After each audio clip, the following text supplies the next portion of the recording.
तो बिल्कुल जैसा कि आप सब जानते हैं कि आज उपवास का दिन है। और तो बिल्कुल हम बाइबल से कुछ वचनों को हम देखें, क्या एक इंसान को उपवास रखना चाहिए? हालेलुया। क्योंकि मेरे प्रिय, उपवास हमें क्यों रखना है और ये हमारे जीवन के लिए क्यों जरूरी है? तो मेरे प्रिय, बाइबल में एक बहुत सुंदर घटना है। मत्ती सुसमाचार उसका 17 अध्याय, उसका फिर 17 अध्याय 14 से 21 तक हम पढ़ेंगे। वहां पे कुछ इस प्रकार लिखा है, जब वो भीड़ के पास पहुंचे तो एक मनुष्य उसके पास आया और घुटने टेक कर कहने लगा, हे प्रभु, मेरे पुत्र पर दया कर, क्योंकि उसको मृत्यु आती है और वह बहुत दुख उठाता है और बार बार आग में और बार बार पानी में गिर पड़ता है। मैं उसको तेरे चेलों के पास लाया था, पर वह उसे अच्छा नहीं कर सके। यीशु ने उत्तर दिया, हे अविश्वासी और हठीले लोगों, मैं कब तक तुम्हारे साथ रहूंगा और कब तक तुम्हारी सहूंगा? उसे यहाँ मेरे पास लाओ। तब यीशु ने दुष्ट आत्मा को डांटा और वह उसमें से निकल गई और लड़का उसी घड़ी चंगा हो गया। तब चेलों ने एकांत में यीशु के पास आकर कहा, हम उसे क्यों नहीं निकाल सके? उसने उनसे कहा, हे अपने विश्वास की घटी के कारण, क्योंकि मैं तुमसे कहता हूं कि यदि तुम्हारा विश्वास राई के दाने के बराबर भी हो तो इस पहाड़ से कह सकोगे, यहाँ से सरक कर वहां चला जा, तो वह चला जाएगा और कोई बात तुम्हारे लिए असंभव न होगी। पर यह जाति बिना उपवास, बिना प्रार्थना और उपवास के नहीं निकलती। क्योंकि प्रभु ने ये हमें भी आज्ञा दी है कि कुछ ऐसी समस्याएं हमारे जीवन में होती हैं जो बिना प्रार्थना और बिना उपवास के नहीं निकलती। यहाँ पे हम बहुत सुंदर घटना देखते हैं कि एक बीमार बच्चा होता है और उसका पिता प्रभु यीशु मसीह के पास आकर अपने घुटने टिकाकर कहता है कि हे प्रभु, मेरे बेटे के ऊपर दया कर, मेरे बेटे के ऊपर दया करके उसको मृत्यु आती है और क्योंकि तेरे चेले उसको चंगा नहीं कर सके। जब प्रभु यीशु मसीह ने उसकी इस बात को सुना तो प्रभु यीशु मसीह कहते थे कि उसको मेरे पास लेके आओ। हालेलुया। और सबसे जो अच्छी बात इस वचन में ये है कि उस व्यक्ति ने परमेश्वर के सामने घुटने टेके और घुटने टेके कहा कि हे प्रभु, मेरे बेटे के ऊपर दया कर, उसको मृत्यु आती है, उसको ऊपर दया कर, उसे चंगा कर। तो उस व्यक्ति के समान हमारा भी विश्वास होना चाहिए और घुटने टेक के अपना समर्पण, हमारा सारा फोकस परमेश्वर के प्रति होना चाहिए और कहना है, हे परमेश्वर, हमारे ऊपर दया कर। जब आपका जो विश्वास होगा, सच में परमेश्वर आपके जीवन में काम करेगा। तो घुटने टेकने का अर्थ ये होता है कि उसने अपना सारा सब कुछ उसने परमेश्वर के हाथों में सौंप दिया। घुटने टेके उसने समर्पण अपने आप को सरेंडर कर दिया कि हे प्रभु, अब तू ही हमारा समाधान करेगा। उसका बेटा दिल्ली से पीड़ित था, वो बार बार पानी में फिर आग में गिरा जाता था और उसने कहा कि प्रभु के चेले उसको चंगा नहीं कर सके। जब यीशु मसीह ने इस बात को सुना, उसको दाग लगाई, उससे कहा, हे अविश्वासियों और हठीले लोगों, मैं तुम्हारी कब तक सहूंगा? हालेलुया। तो हमें उस व्यक्ति के समान परमेश्वर सामने घुटने टेकने और कहना कि हे परमेश्वर, हम पर दया कर। जब आप परमेश्वर सामने घुटने टेकोगे, जब आप परमेश्वर सामने अपने विश्वास का समर्पण आप उसे दिखाओगे, तो मेरा विश्वास है कि परमेश्वर आपके जीवन में काम करेगा। परमेश्वर को सिर्फ आपके जीवन से विश्वास चाहिए है और कुछ भी परमेश्वर को आपके जीवन से नहीं चाहिए। हम क्या दे सकते हैं प्रभु को? जो कुछ हमारी आंखों के सामने है वो परमेश्वर ने सब कुछ अपने हाथों से बनाया है। लेकिन परमेश्वर को हमारे जीवन से चाहिए धन्यवाद, परमेश्वर के प्रति विश्वास, और आपका विश्वास ही आपको चंगाई देगा। हालेलुया। लेकिन यहाँ पे वचन कुछ और बातें हमें सिखाना चाहता है, और यहाँ पर ये कहा कि उस बेटे को, जो बेटा बीमार था, उसको उसका पापा उसके चेलों के पास लेके गया, प्रभु यीशु मसीह के। और वचन में लिखा है कि प्रभु यीशु मसीह के चेले उस बच्चे को चंगा नहीं कर सके। क्यों?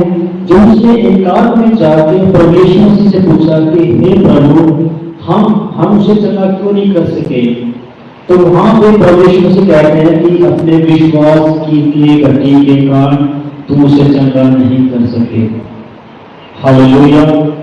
तो मेरे प्रिय भी आपके विश्वास के अंदर शक आएगा तो परमेश्वर आपके जीवन में काम नहीं करेगा। लेकिन यहाँ पे परमेश्वर बोलते हैं कि तेरा विश्वास राई के दाने के समान होगा, तो इस पहाड़ से तुम कहोगे यहाँ से ऊपर कर समुद्र में चला जा, तो वो चला जाएगा, वो आपकी बात को मानेगा। यदि तुम्हारा विश्वास राई के दाने के समान भी हो तो। हालेलुया। लेकिन उसके नीचे कहा कि 21 में, पर यह जाति बिना प्रार्थना और उपवास के बिना नहीं निकलती। कुछ ऐसी प्रॉब्लम होती है कि जिनका समाधान, कुछ की जो समस्या होती है, प्रॉब्लम होते हैं, कुछ प्रार्थना से काम चल जाता है, लेकिन कुछ लोगों की समस्या ऐसी होती है कि जो बिना उपवास और प्रार्थना के उनका सॉल्यूशन नहीं होता। हालेलुया। इसलिए हमें उपवास करने हैं, क्योंकि हम बिना उपवास, बिना प्रार्थना के कुछ ऐसे पहाड़ है हमारे जीवन में जो हम उनको उखाड़ नहीं सकते। हालेलुया। लेकिन इसलिए हमें उपवास करने हैं, ताकि जो भी हमारे जीवन में पहाड़ हैं, दुख है, उनको हम अपने जीवन से अलग कर सके, उनको हम गिरा सके।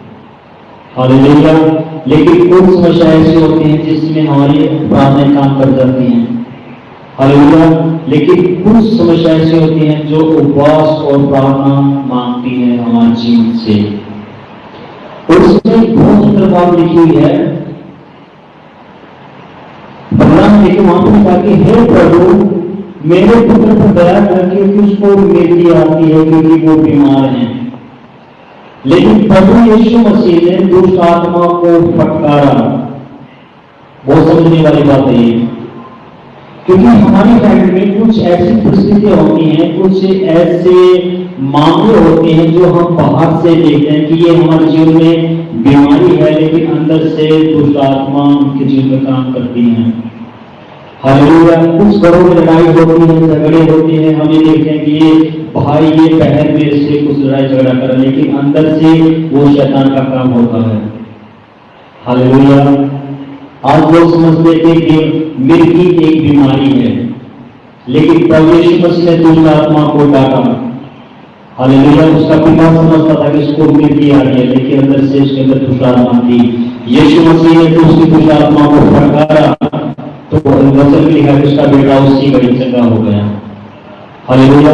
तो मैं आपको इस वचन से समझाना चाहता हूं कि बीमारी के रूप में कुछ ऐसी अंधकार की शक्तियां हो सकती हैं जो आपके जीवन में काम कर रही हो। हालेलुया। लेकिन हमारा फोकस हम देखने से बाहर से ये बीमार है, लेकिन अंदर कुछ और समस्या होती है। हालेलुया। लेकिन प्रभु यीशु मसीह ने यही कहा कि मैं बीमारी को चंगा करता हूं। उसने कहा, उसने दुष्ट आत्मा को डांटा। हालेलुया। ऐसे बहुत से घर हो सकते हैं जो बाहर से दिखते हैं कि ये मेरे जीवन की परिस्थिति है, मेरे जीवन की परिस्थिति वो है, लेकिन अंदर उनके कुछ और बैठा हुआ होता है। हालेलुया। तो मेरे लोग ऐसे बहुत सारे विषय हमारे जीवन में होते हैं, दिखते कुछ है लेकिन अंदर से कुछ और होते हैं। लेकिन प्रभु यीशु मसीह ने जान लिया कि जिसका बेटा है वो बीमारी से नहीं, ये दुष्ट आत्मा से पीड़ित है।